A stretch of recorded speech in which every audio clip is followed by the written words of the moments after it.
Ford has invested billions of dollars into electric cars. Now you may think, oh, that's new for Ford, but it isn't. They were the first to come out with the Escape, which was an electric vehicle. That was a long time ago. We're now talking about today and what they're doing with the new Mach E. Now they are calling it the Mustang Mach E. You want to stay with us to the end because I will discuss the word Mustang in this brand. But we're going to talk about this vehicle, what it's like to own, and the experience we've had while driving it. This is a pre-production car, so you're getting a first look. Stay right with us.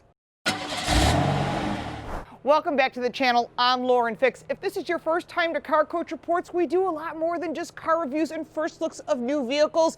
We also give you car smarts because we believe knowledge is power. Make sure to subscribe and hit that little bell so you don't miss anything. There's been a lot of hype around the 2021 Mach E. We have been waiting for this car, and there is a GT coming out in the fall of 2021. But we are here in 2020 in the middle of winter, and we just received our first Mach E. This is an all-wheel drive. It also comes in rear-wheel drive, which is what Mustang's heritage is about. I will talk about the Mustang integrated into an SUV when we get to design. But right now I'm going to go through all the different features because salespeople will sell you on this vehicle. That's their job. We're going to give you information on performance, handling, safety, visibility, seating comfort, technology, features, and of course design, quality, value. In the end, we will give you a Car Coach Reports total of all 10 categories so that you can compare this to its competitors. We have reviewed the Audi e-Tron and the Jaguar I-Pace. You can check out the Jaguar review up here. We'll reference the Audi e-Tron as we go throughout, and of course the Model Y. So we've driven a lot of different vehicles, a lot of hybrids coming out, and if you check out our channel, you'll see that. If this is what you're seeking, you should check it out. If you're an enthusiast and you just want to check it out, I suggest you take it for a drive. It might surprise you. It is a different beast, and Ford went at it from a different perspective than just making an electric. We already have one. They actually built this ground up because they never had an SUV like this in the past. This is giving you that spirit of what they say is Mustang built into an electric SUV. Let's take it for a drive and go through the 10 categories. So for doing performance, you start off with the center screen. On the upper left corner is a picture of the Mach E. You press that button and then you'll see controls and settings. Under controls, you've got Engage, which is the performance mode, which is going to use the most battery power. Then you've got Whisper, a quiet mode. And then you have Unbridled, which is the full electric mode. 0 to 60 is 5.8 seconds with the rear-wheel drive and 5.2 seconds with the all-wheel drive. Now there's a difference in how it's propelled because it's not an engine, obviously. So this is what the motors are. The all-wheel drive has two motors. It's a big motor in the back and a small one in front. That's 290 horsepower, 317 pound-feet of torque in the back. When you combine the two, it's 346 horsepower, 428 pound-feet of torque. The small engine in front is only 56 horsepower, which is about 111 pound-feet of torque. Combining the two, you get some pretty good get up and go, because remember, you buy horsepower, but you drive torque. The batteries are a little different. 0 to 60 to the floor. Throws you back about 1/10 of a second, which is faster than a blink, which is about 3/10 of a second, and there you are at 60 miles an hour. The batteries are permanent magnet drive motors. What that means is that it's a different style than that we see in the Tesla. Those are cylindrical, and they also cool slightly differently as well. This is the new state-of-the-art setup, and this is what a lot of companies are going to because they want to get the most life out of the batteries. And when I picked up this vehicle, it was 25 degrees outside. So it only had like 176 miles of distance. As the day warmed up, it suddenly changed to 184. So note that the warmer the temperatures you're in, without being super hot, of course at that middle temperature range at 50, 60 degrees outside Fahrenheit, you're going to get your most battery life. When you start using air conditioning, that's a draw on it. The more accessories, that's a draw on the system. So that would also include things along the lines of heated seats, heated steering wheel, which it has, and we'll talk about that when it comes to features. Believe it or not, you get your maximum torque capacity at half a second. That's nothing. That's just put your foot in it like this, throws you back in the seat. So from a performance aspect, you're getting instant gratification for those of you who are concerned about, I'm not going to have enough power, it's not going to have enough get up and go. It does have that.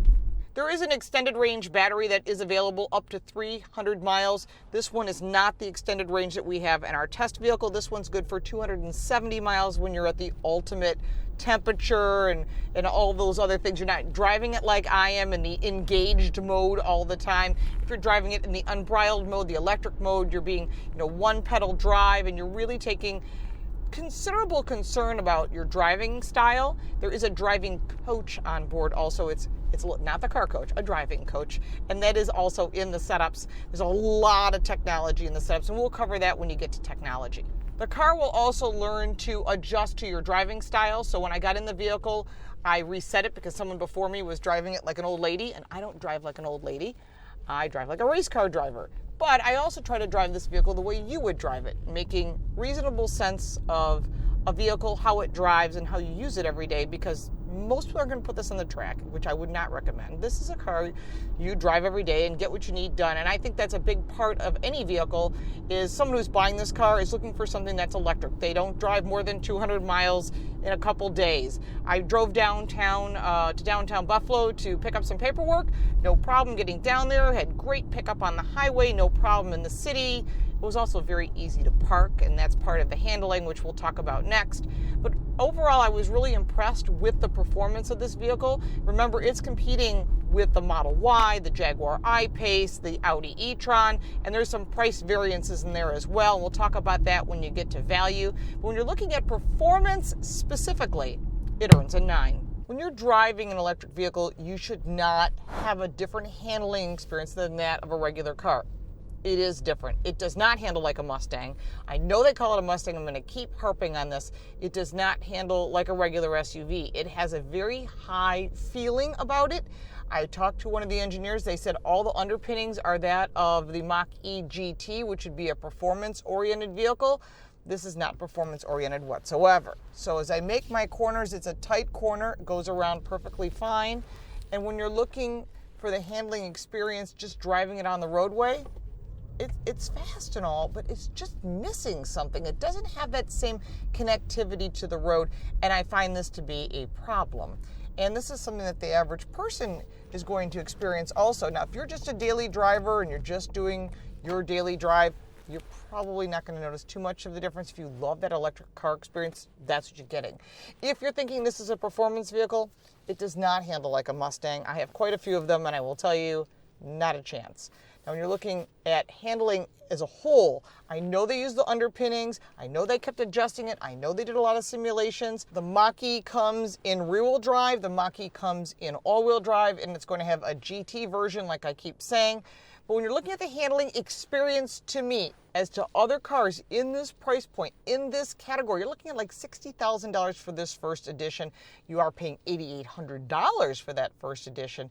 But the experience to me is still disconnected to the roadway. I can feel when I put my foot on the gas, or the pedal in this case, but the overall experience is still very disconnected to me, unlike other Ford products.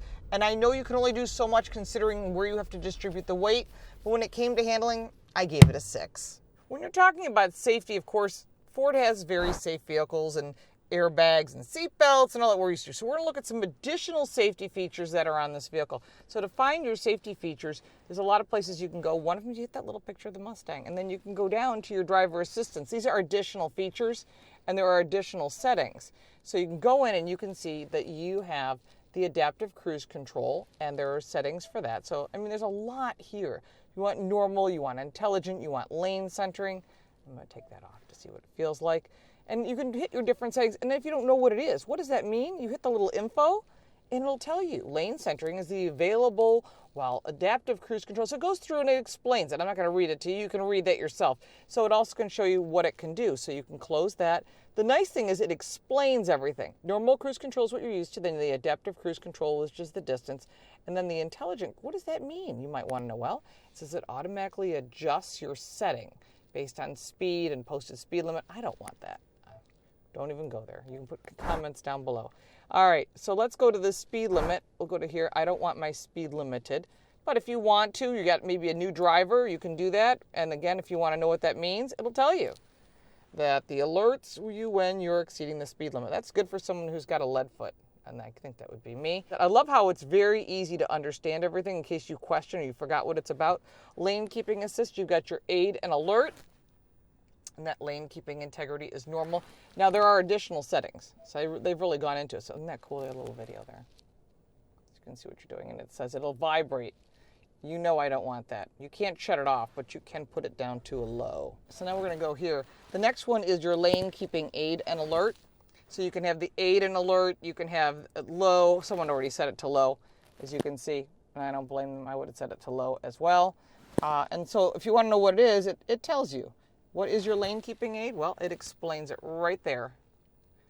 So if you're drifting out of the lanes, you've got a problem, it also has the owner's manual if you have additional questions. So they've done a lot with that. So going to the next one, all these beeping, pre-collision assist. This is big. This is something that a lot of people like on the pre-existing. Distance indication, I don't want that, but you can have automatic emergency braking. Is very good to have. Evasive steering, and you can set your alert sensitivity. I have it set to low. But what does it mean? If you have a question, you just hit the button and it'll explain it to you, which is nice. Or if you go, well, I don't know what you mean by distance indication, it actually shows you. Look at that. I think this is great. This is one of the best feature-wise. I think they've done a great job for the consumer. All right, so maybe that you don't want, maybe you want to know about what's emergency braking. Well, look, it'll tell you. It'll hit the brakes. It'll stop the car so you don't slam into the vehicle in front of you. That's good for a lot of drivers. Getting toward that autonomy. This is evasive steering, and it explains it. That's kind of interesting. Nice to have that. Going onward, you've got the evasive steering, and then you can get your sensitivity, your steering wheel, and it explains that. So they've really done a nice job explaining everything. You get your rear view camera. It'll explain what your rear view camera can do. Of course, I want that on. So when you shift into reverse, that rear view camera delay, I don't want a delay. And then you have your blind spot information. That's kind of cool. It shows you what your blind spot is right there. Just a little video kind of thing of pictures, alerts you that you're entering a blind spot zone. In other words, somebody is in your way. In addition, you've got your cross traffic alert, which I think is important. I cannot tell you how many times I've been backing up and then suddenly some moron decides that he wants to accelerate down the lane. So it'll avoid a lot of accidents. And it's a good thing for anybody, not just older young drivers. Reverse brake assist. This is so you don't back over anything. It'll actually mitigate the collision and stop it so you don't hurt anybody or kill anybody. That would be horrible. Your driver alert notifies you if you're being inattentive. A lot of people are. Your auto hold explains what it is. No one explains this. This is one of those features. I should do a whole video on explaining the different features that no one does. It continues to hold the vehicle stationary after you come to a stop. A lot of people like this. This has become a very popular feature on a lot of different vehicles. And that is on. And we can slide up here, and then you got traction control. We're going to put the auto hold on. Traction control. That helps avoid wheel spin and traction. In a race car, it's a whole other story. But we'll talk about that again in another video. So that's all on, and then you've got your personal profiles and everything in here. But when you're looking at driver assistance, when you're looking at safety of a vehicle like this and the different controls that you can adjust to meet your personal needs, the Mach E for safety earns a 9. When it comes to visibility, the front windshield is not that big. Although there's a big piece of glass here, it brings a lot of sunlight in. It's not a huge piece of glass. Is that necessary? No. Can you see out the front? Of course. But there is a long hood. And because the seats are up in a very strange position, I'm not getting the best visibility I would like. The pillars, the A-pillars here that you can see between the windshield and the window are a bit on the thick side, and the window sill height is actually not bad. So when you're looking at that part, it's good. Of course, you get your backup cameras and your rear view mirror, and that's all excellent. So one of the things that's important to note is when you look out the rear, besides the 3 headrests, you're getting that more sedan-type limitations when it comes to visibility. I was a bit disappointed from a visibility standpoint, but overall it was pretty good considering other vehicles in this class. We reviewed the Audi e-Tron. You can check that out up here, and also the Jaguar I-Pace, and you can check that out in our channel. And we found the same type of limitations because of the design. The design is cool, but if you go with cool, sometimes you limit your visibility. And the total visibility for the Mach E is an 8. So now we're talking about one of my favorite subjects, which is seating. So the first thing I experienced when I got in this car, because no matter what vehicle you have, it can look as cool as you want, it can have all the performance you want, it can be electric, gas, diesel, pick something. But if the seats are uncomfortable, that's an issue. So here's the initial experience. I thought the seats were high. at both driver and passenger side. The passenger side, if you slide it all the way back and it'll lower down, then you can move it forward. But the driver's seat is very high, and I almost feel like it's too high. And it doesn't give you that sporty Mustang, as they call it, you can tell my sarcasm there, experience. And I find that frustrating. I think it should be the ability to lower the seat at least, but you can't lower it or raise it. And I'm like, okay, wait, I can do this if I go up way high. I don't think I want to be up this high. If you're up this high, you got an issue. So you can get the seat down. If I'm going all the way to the lowest position, I still think it's just a touch too high. There is lumbar on both sides. Thank you, Ford Motor Company, for listening, for putting lumbar in both sides. There is 3-stage heated seats, and it is a really nice setup. You press the button for heated seats, and it has a slide, or you can, have it on automatic. That's your choice. So they've done that both driver and passenger side. Let's take a look in the back seat, and we'll give it a rating. Here in the second row, I set the front seat on the passenger side. For me, I'm 5'8", so the seat is a little bit far back. But being 5'8", I have plenty of knee room, which is important. Plenty of headroom and shoulder space. Between the seats, you've got 2 pockets behind each seat, 2 vents, USB and a USB-C port, which is good. Pulling down the center armrest where a third person would sit, there's 2 cup holders. There's no pass-through, but this is not really a vehicle I would take skiing. In addition, I think that this is good because it has storage in the doors. You got your B&O speakers back here and window lifts, pretty basic. But overall for seating, thank you for having lumbar. I'm not really happy with the driver's seat not having the full adjustment. You can go up, but you can't push it down. I just feel like there needs to be just a few more adjustment points considering this is a fully loaded vehicle and the price point it's in. But for seating, it earned a 7.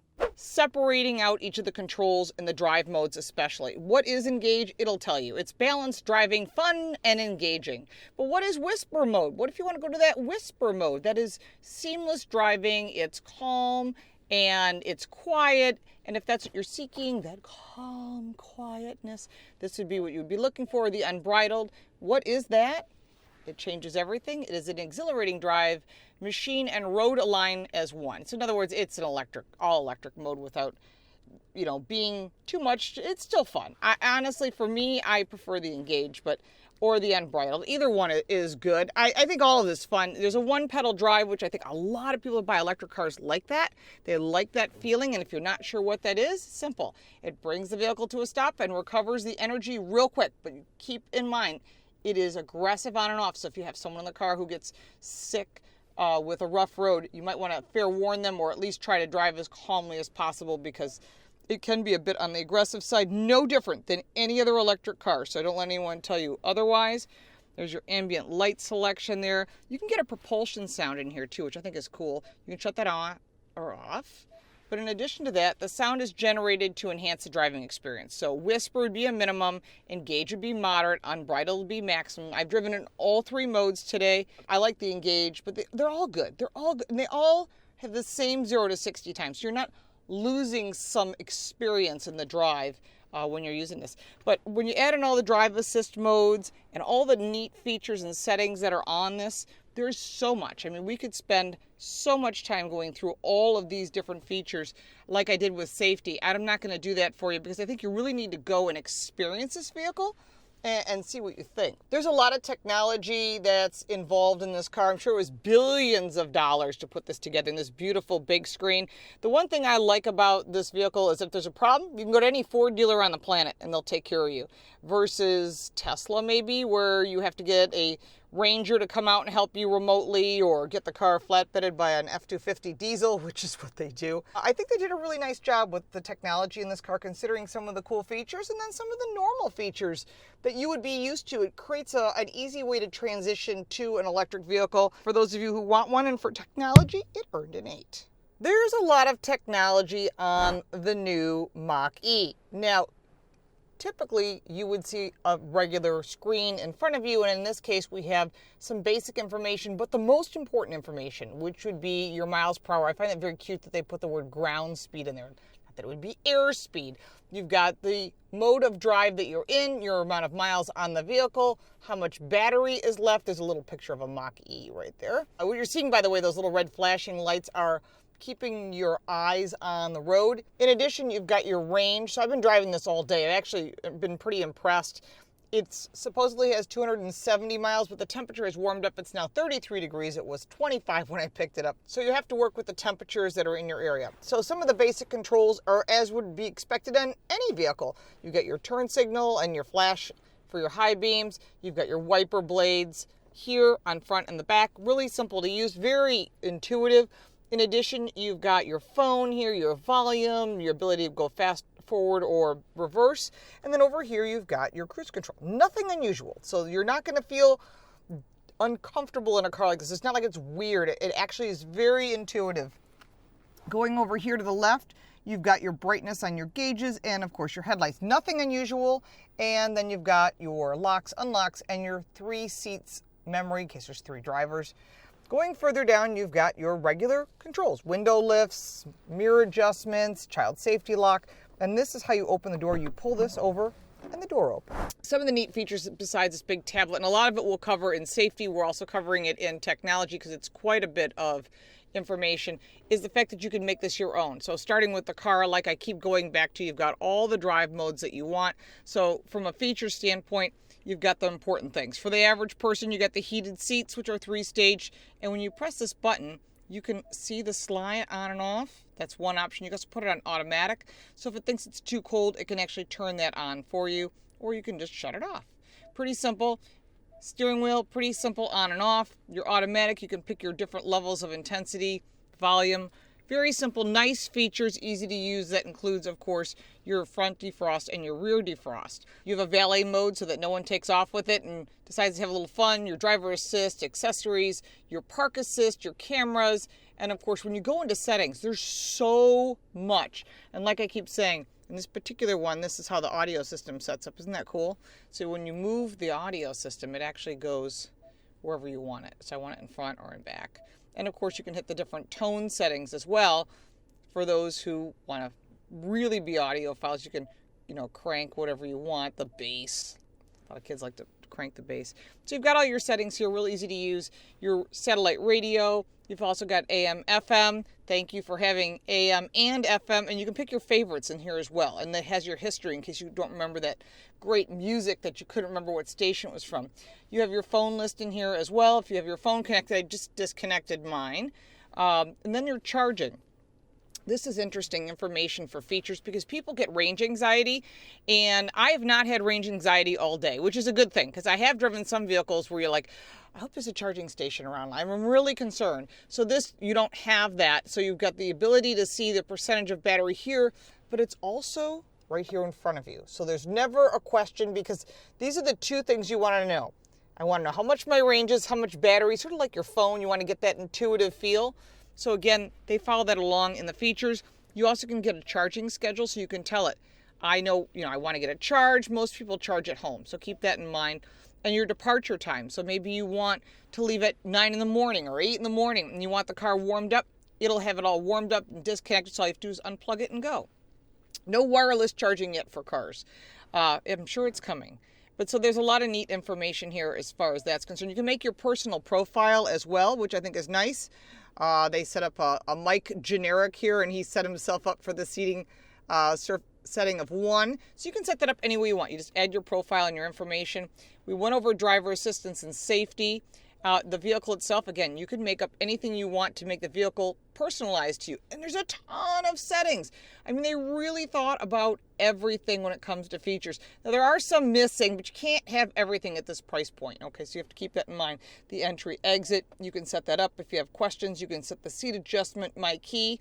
By the way, your phone is your key like on Lincoln, or you can actually have the key in your hand.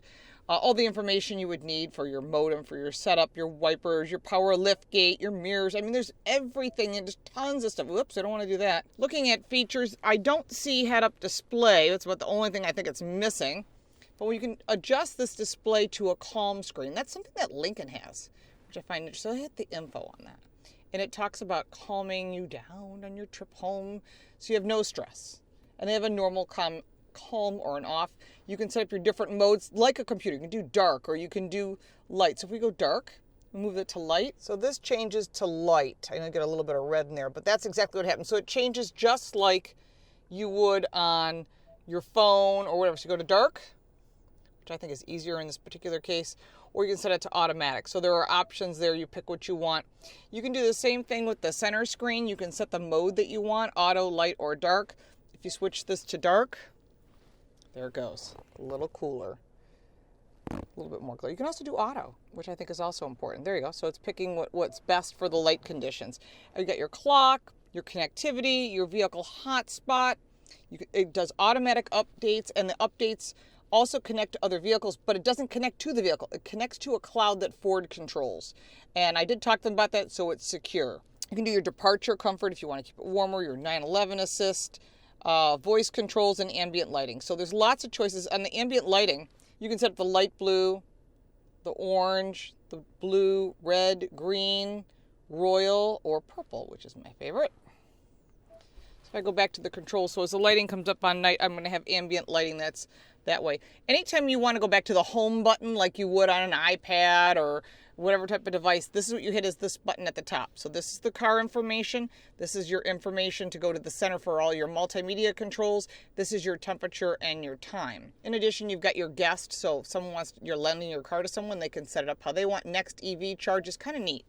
So what you do when you hit that button, it knows based on the way you're driving, where you are. It's going to start locating the closest charging station. Now, there are not a lot of charging stations in my area, so let's see what it comes up with. It's thinking. That's why I said there's not a lot in the area. So it's going to tell me when the next charge is based on the charges that we are looking for. There's a lot of recent, like if here's one that's local Ford dealer right there. So it's about 2.7 miles away, and they've got a charging station. Or I can go to Electrify America. There's a lot of different choices. So that one's in Michigan. That's just a bit far. It's about 200 miles, so I think I won't go that far. Like I said, there's not a lot. But that's okay. So we need at least know that wherever you live, it's going to be completely different. Going back to hitting that center button, if you hit the navigation screen, you can make the navigation bigger. And what that does is it expands the screen as big as it goes. But it still allows you to slide across. So you can get your audio, your phone connect, you can add a phone, your trip, time, your tire pressure, you can add a device, whatever you want. And it is Bluetooth, Apple CarPlay, and Android Auto. So that is great. Besides your Wi-Fi built into the car, you've got your audio system, B&O sound system, which is fantastic. Pick your stations that you want. Your presets are nice and big. Nothing is unusual. You have tire pressures here as well. See, it tells me my tire pressure, which is nice. Go back to that center. You got your trips, your owner's manual. Now, I took a trip all the way downtown. I don't know if it's going to have it here or not. Ah, there we go. So it talks about my climate use, percentage of route, accessories. Where is that energy going? 85% acceleration. I am a little bit lead-footed. 92% deceleration, 100% speed. Well, that's me anyhow. But it talks about the time I've been driving it just in this last startup and your different trips. So 21 hours of usage and what you're doing with it and the exterior temperature and how everything impacts the battery, which I think is good information. You want to know that. And again, if you want to make it smaller, you can make it smaller. And this is my favorite. How's my driving? Don't even ask. Okay. So owner's manual is great.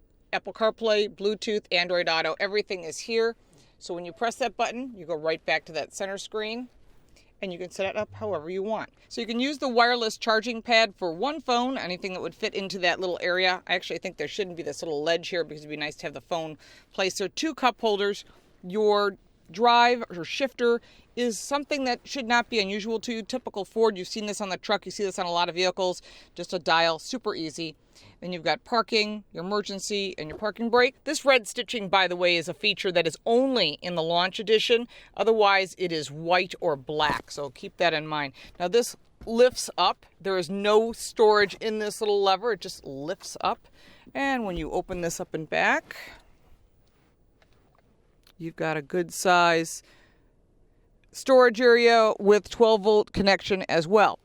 In the back, you've got additional charging for the USB and USB-C. One thing to note that I found a little frustrating, I did talk to the executives about this, and they did give me a good story. I don't know if it's necessarily what every consumer wants, but you should at least be aware of this when you go to buy one of these Mach E's, is that this is one-piece glass roof. It does not open.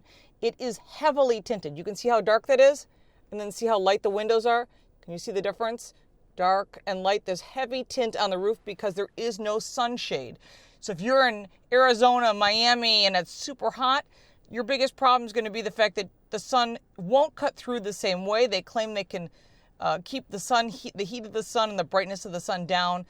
But some people I know are light sensitive. So if you're light sensitive, you should at least sit in the car, take it for a test drive, and see what works for you. Up here, you've got more additional storage. Very standard for any car. It's a place for your sunglasses, and then just your lights and whatever you need. You also have your home link. You can program your garage door or security system. Overall, there are a ton of features on this car, and they've done a really nice job putting it all together with the fit and the finish.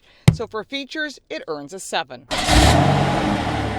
When it comes to the design of the Mach E, this is where I know a lot of you have been waiting for. I like the car a lot, but when you use the word Mustang, that means to me a significant part of the heritage of Ford Motor Company back to 1964, April 17th, 1964. And as a Ford enthusiast and naming my daughter Shelby, I tend to be very strong on the brand. I'm a member of the Mustang Club of America, the Shelby Club, the AACA, and all those other groups.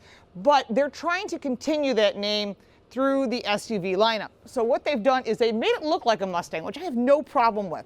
Having the Mustang logo, I have no problem with. I just don't think they should use the name. So I will be referring to it, as I have throughout, as the Mach E. So the front end right away has your camera and your logo. We all recognize the Mustang running horse as the model Mustang.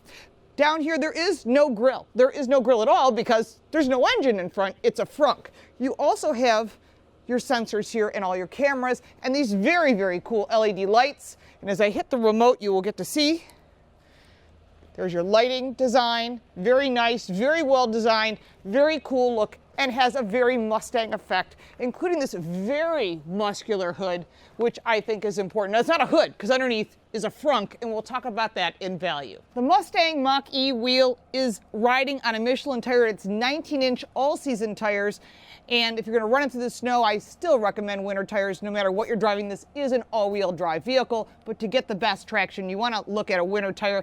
But if it's during the summer and you don't experience snow, this all-wheel drive Michelin will be an excellent choice. Your charging port is just above up here on the fender, and as you work your way further back, you've got the Mach E4, meaning all-wheel drive, and X also following along with that same look. The black trim down below gives it a very sporty look. And then of course you've got the black up here on what they call the greenhouse. If you've ever owned a Ford vehicle, you will learn that the numbers that they have here for their keyless entry is the same place. One thing you might know is you don't see door handles. The way you open the door is not by pulling on a door handle as expected. There is a button right here. You press the door, you can see your keyless entry, and the door opens. Pretty simple. As you work your way back on this sport coupe type SUV, you'll see that it continues to have a sportier look and more of a European design. In the middle on the back is a very large satellite radio or antenna. It's also for Wi-Fi. There's a lot of things going on in that antenna on the back, and it's placed there in that size and that shape for a reason, but it is very sleek. Also note the wing in back. It almost has like, I hate to say this, a Jaguar I-Pace kind of wing on the back. This is sort of that European sportier look, and that third taillight is integrated into the top of it. You'll note these 3 hashtag taillights, very similar to what you're seeing in the new Mustangs and Shelbys. And of course, it's also a marker light in here. I think they've done a nice job. As I hit the unlock, you can really get a feel for what the turn signals are going to look like. Mustang logo here in the back. It'd be nice if they had tucked this wiper up underneath. I think it would have been a nicer, cleaner look. Maybe they'll do that in the future. Again, really nice, clean, easy to look at. There's no exhaust pipes. But when you're looking at the look overall, the design of the new Mach E, I think it is very distinctive, and people will understand that. I think the Mach E looks great overall. They did a really nice design. There's a few things I would change, but overall, it deserves an 8. There's a lot of quality that was invested in the Mach E, and I think they've done a lot by adding some really great quality components to it. The fit and finish, the quality of the paint, the well thought out interior, and some of the details. Although I wish some of the soft materials on the premium line, this is the top of the line all-wheel drive, had some softer finishes, but remember they're trying to be very eco-friendly, so you have some eco-friendly materials mixed in there. But having top quality audio, top quality interface, they've really done a nice job and thought about the final user. What would I gain? The one thing I think you gain the most of with quality is having a dealer network. If you've got a problem, you can get it fixed. They'll give you a loaner vehicle. You don't get that with all of the Tesla brands. You would get that with Audi, you would get that with Jaguar and any of the other competitors, and there's a lot in this category. When you're looking at the Mach E as a whole, for quality, fit, finish, both inside and out, quality materials, it earns a 9. Pull the lever twice. There is no safety latch like there would be on a regular vehicle. Inside the front trunk area is a separator so you can put things in here, but basically you have about 4.7 cubic feet of storage. It's not a lot, but you have other components back in here. So this is great for groceries, or maybe if you're just going on a trip and you just don't want things to smash into each other. Let's take a look at the trunk. Coming around to the back of the Mach E, there is a good amount of storage, about 29.5 cubic feet of storage, which is about normal for other cars in this category. A nice cargo cover to protect your goods. You don't want anything to get stolen. And then underneath here is all your stuff you need for a tire inflation product.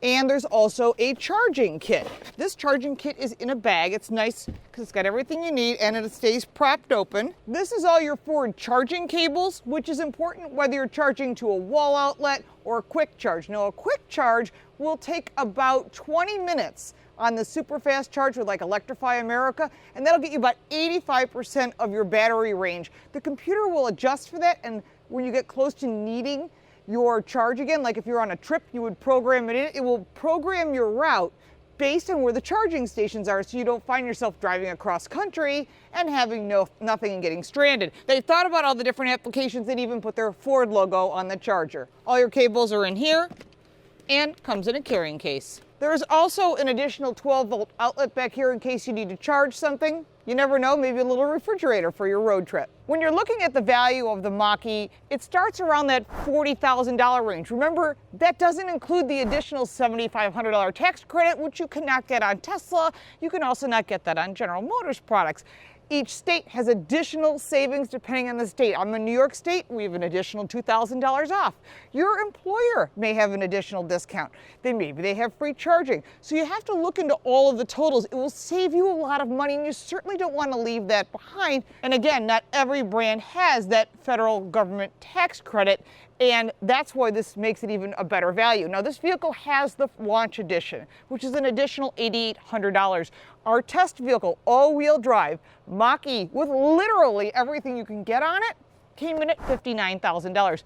Before the federal tax credit, before your state credit or your employer credit. So total that all in for a value score of 8. I like this vehicle a lot. When you're looking at the pros, I think the design is great, the performance is great. Remember how fast it was? Just 1/10 of a second to respond. That's better than any gasoline-powered vehicle. Remember, you blink at 3/10 of a second, so that was pretty impressive.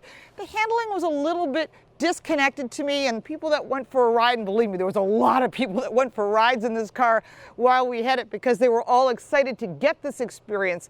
That's something you should do as well. Take it for a drive before you make a decision on an EV.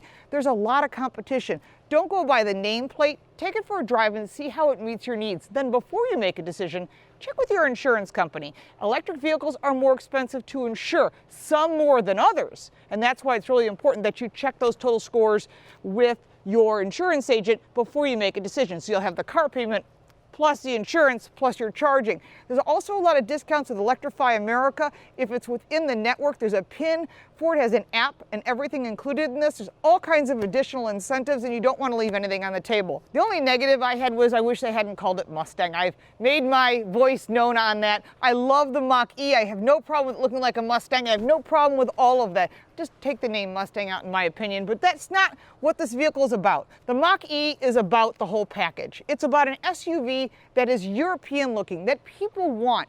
Can it beat Tesla? I hope it does, because I really think it's great to have a vehicle choice. You shouldn't be forced to pick one brand because that's what everybody says they want. The truth is, they're going to want this vehicle. When they come out with the GT and you're a performance person, I can't wait to drive it. It'll be late next year. but the truth is it's going to be a lot of fun to drive. A lot of new technologies. I think one of the biggest things that comes out of EVs is taking this hybrid technology, this plug-in technology, and merging it in with gasoline-powered vehicles and even diesel vehicles in Europe. What you're getting is better performance. So there is a way to work together. The final solution will not just be one type of vehicle. For those of you that are all EV, that's great. You have that choice. You can use combustion engines, you can use diesel, there'll be hydrogen, there'll be compressed natural gas. There's going to be lots of choices. Remember, before you make a decision to find your charging stations, find the cost of that charging unit to be put into your garage or wherever you park. That is an expense that you will take on. There are discounts, again, with your county, with your state. So check all that out, because all those costs have to be figured in. If it's included for free, it's even better. The total score for the 2021 Mach E earns a 79. I expect to see even more bigger and better things coming out of Ford. This is a really exciting vehicle. It's running for North American SUV of the Year, and we'll find out very soon if it makes the finalist list and maybe even win. I'm sure you have additional questions on the Mach E. Put that in the comments down below. I'll get you an answer, because there's so much on this vehicle. Whether it's the rear-wheel drive or the all-wheel drive version, you're going to have to take it for a drive to get the full experience. Don't fall into just the price. You really have to see how that meets your family needs and how you use your vehicle every day and what your driving habits are. We have additional information on electric cars and other cars on our website, Car Coach Reports, in English and in Spanish. Check out our contributors and follow me on all forms of social media at Lauren Fix. If you got value from this video, give it a like and share it with your friends. Tag your friends in the comments, because this is an awesome looking vehicle and you should be excited to take it for a test drive. I think the dealer is going to have a sign-up sheet, because it's going to get really busy once they hit the dealer showrooms. Make sure to take it for a test drive. I'm really excited to be on a podcast called Total Car Score with Javier Mota and Carl Brower. We're on all platforms. It's really a lot of fun. If you like cars and you want to learn what's going on out there in the auto industry, we talk about that every week, and hopefully you'll join us. We have a Facebook page for that as well. There's a lot more details in the description down below, and we'll look forward to seeing you next time.